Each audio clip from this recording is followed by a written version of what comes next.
You're listening to Radio 1 91 FM, and we are very, very fortunate here to be joined by Louis and Jacko of the Beddy Rays from Brisbane, Australia. Louis and Jacko, how you going? Yeah, going good, mate. How you going? Very, very good. Now, you're here talking to me today because it's a month or two ago now, you released your debut album, self-titled Beddy Rays, and it's an absolute banging 14-track album. Congratulations. How's the reception going so far? Oh, it's been a bloody awesome reception so far. Yeah, everyone getting so many positive messages back from everyone, and we couldn't be more stoked with how it turned out and how it rolled out. So yeah, it's been awesome, man. Absolutely. And it's hard to pick a favorite track on the album since there's so many like great tracks. But do you have any favorite singles on the album yourselves? Well, for me personally, I love playing Photo. I love playing that one live. So we'd be getting our manager Tom up on stage with us to play the guitar, and Jack sort of just gets to run wild with the mic in his hand, like he's some rapper or something. I love that. It's actually cool to be able to do that because I'm always like restrained to having the guitar, playing along. So it's like, oh yeah, because manager Tom plays guitar better than all of us. So we're like, all right, you jump up and play, and then he's playing now, so I get to run around and jump in the crowd and whatnot. It's good fun. Oh, I love that. I love how like when you're in a band, you record these songs and they get a whole new life out of them when you start playing them live, and stuff like that does start to happen. That's so great. From when you released Sober Coaster, were you like, all right, we're going to write an album out of this, or did that come naturally after you saw the reception of that track? It was sort of like we'd written a few songs, and we were just putting singles out. We were just having fun doing that, and then it just got to the point where we're like, everyone was getting around all the singles that we're putting out, so we thought, oh, let's just write a few more and make it it was going to be an EP thing at the start, but then we thought, let's go all out, let's do an album, may as well. No, good fun. All of our favorite bands, everyone that we've always grown up watching, puts albums out. So like, yeah, let's just throw one out. We got to do it. So yeah, absolutely. And it's not weird, but it's interesting how there's more of an EP sort of culture at the moment, which I guess makes sense when you're trying to get established. But I think it's so cool to see a band like you go from single straight to like a big album too. It's not just a small album. 14 tracks is no mean feat.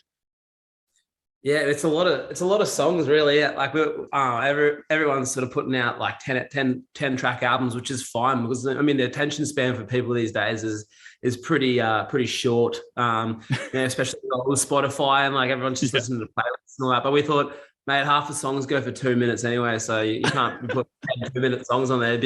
No one will be getting anything out of it. I love that. Yeah, I remember when I first saw the track list, I was like, oh no, I'm gonna have to I don't have the attention span for this. But they're all like that sort of what do you call yourself? Like coastal rollicking punk. Like they're all that sort of fast, quick tracks, and it's really, really easy to listen to and to get through. Holy moly, the bass tones on the album are absolutely unreal. It's such like this wicked bite to it. So whoever engineered that, whoever produced that, like all the power to them. That's all. That's young Bradley. He's on the bass guitar. He's responsible for all those sick ass bass lines you hear. And then Brock Weston, our producer / engineer, he's responsible for all the tones and stuff like that. So yeah, he blew his bass amp up twice when we were recording the album because he just had it cranked all the way in this room. Like the whole building was rumbling, but he got this really cool tone with this old Fender Bassman amp from the 80s, and it blew it up like twice in the middle of the room. It was pretty funny, but we're like, oh man, we've started recording the album like this now, we can't stop. Yeah, we need that amp because we can't change the sound of it. That's right. Oh man, it sounds like a nightmare. It's all right, but that's so funny. And you've been touring since the album's been released. How's the tour going? Yeah, it's going really well. We're pretty much a bit over halfway through it now. We've still got like the Sydney leg and the Melbourne leg left to go, which is really exciting. But no, it's been really great. It's been really exhausting because it's like more shows than we've ever done on a tour before. And we sold out our hometown show in Brizzy as well, the Princess Theatre, which was incredible. And we had confetti, which was awesome. Yeah, we never had that before. We went all confetti cannons going off at the end there and everything. It was like I don't think anyone expected that. We're like, oh, might as well. Yeah, Is that so set good. the standard now? Like every show from now on, you got to have the confetti cannon, got to have the smoke machines. I feel like if it's over a certain amount of people, it's like you got to do it. Yeah. Like, it's one of those things you got to do. Just depends what the bank account says. Yeah, exactly. Oh, that's brilliant. Now I saw you were touring with Baker's Eddie as well just this weekend and man, that album they put out earlier has been so like I've honestly had it on nonstop this whole year.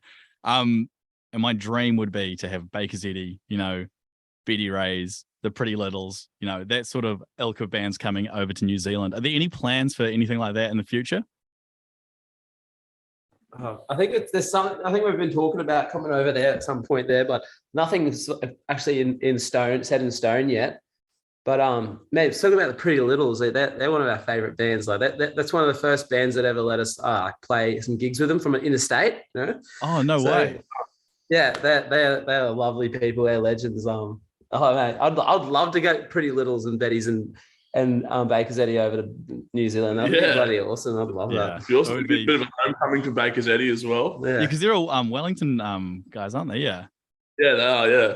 Oh, I don't think they've been over there in a few years either. I think they came over a few years ago or something. So yeah, they should. I think they need to come back and play a hometown show. I reckon. Absolutely. I'm there.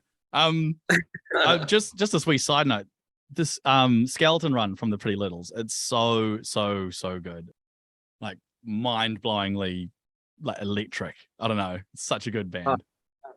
Jack's just such a good songwriter, and they're just such a great band, like huge sound live, and they're just, they're just funny as people to be around, and they come down to the show when whenever we go down to Melbourne, they always come down and have beers with us and stuff. Yeah, Jack. So those the songs that he comes up with, is like the metaphors and everything. He's a real smart fella, and he's a real inspiration for us. Boys. Definitely. I think they're like their songwriting's really like Paul Kelly-esque. How it sort of tells a story and paints a bit of a picture. And like I've always admired that, and that's sort of what draws me into their music as well. And just like I don't know, the guitar sounds they get, and just like the Australian. I can't even play Australian.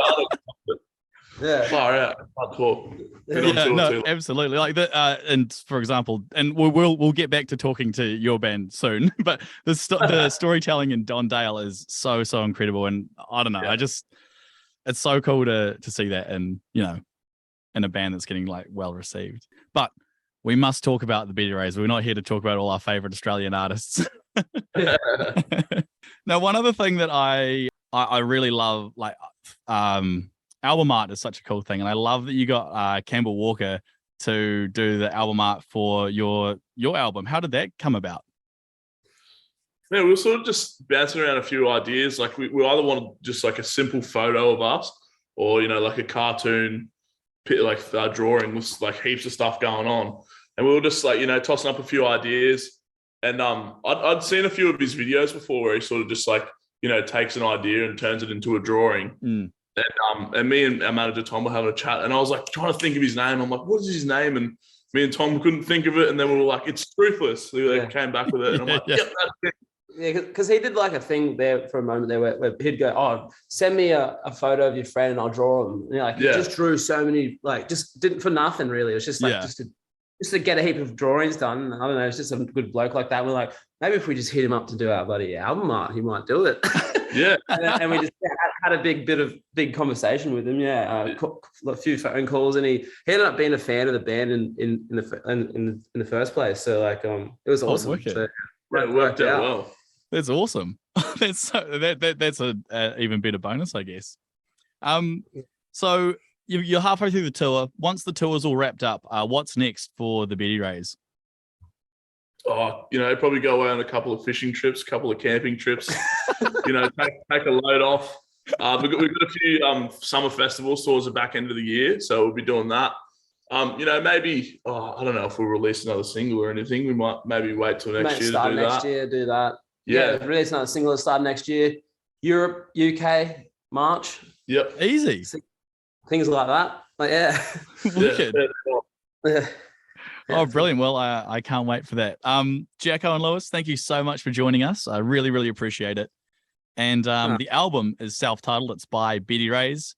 You can check them out on anywhere you get music. And here's a single off the album.